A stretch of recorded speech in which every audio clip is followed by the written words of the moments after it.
Hitachi India MD Bharat కౌశల్తో రాష్ట్ర విద్యా, IT, electronics శాఖల మంత్రి నారా లోకేష్ దావోస్ బెల్వెడర్లో భేటీ అయ్యారు. ఈ సందర్భంగా మంత్రి నారా లోకేష్ మాట్లాడుతూ, సమర్థవంతమైన పవర్ ట్రాన్స్మిషన్ కోసం రాష్ట్రంలో హెచ్వీడీసీ, హై వోల్టేజ్ డైరెక్ట్ కరెంట్ వంటి అధునాతన సాంకేతికతలు అమలు చేయడంలో సహకరించండి అంటూ సూచించారు.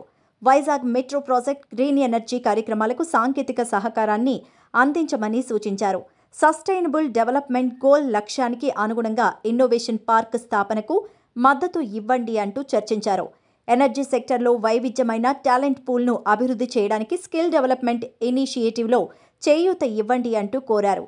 Hitachi India MD Bharat Kaushal మాట్లాడుతూ, హిటాచీ ఇండియా రాబోయే 4-5 ఏళ్లలో భారత్లో తమ కార్యకలాపాలు విస్తరణ, అప్గ్రేడేషన్, ఎనర్జీ ట్రాన్స్మిషన్ ప్రొడక్ట్ విభాగాల అభివృద్ధికి దాదాపుగా 2,000 కోట్లు పెట్టుబడి పెట్టాలంటూ భావిస్తోందన్నారు.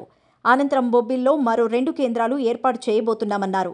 2018లో ఆంధ్రప్రదేశ్లో 3 వేస్ట్ టు ఎనర్జీ ప్లాంట్స్ను నిర్మించడానికి హిటాచీ జోసెన్ ఇండియా కాంట్రాక్ట్లను పొందింది. ఈ ప్లాంట్లను కడప, అనంతపురం, తాడేపల్లిగూడెంలో స్థాపించాలని నిర్ణయించారు.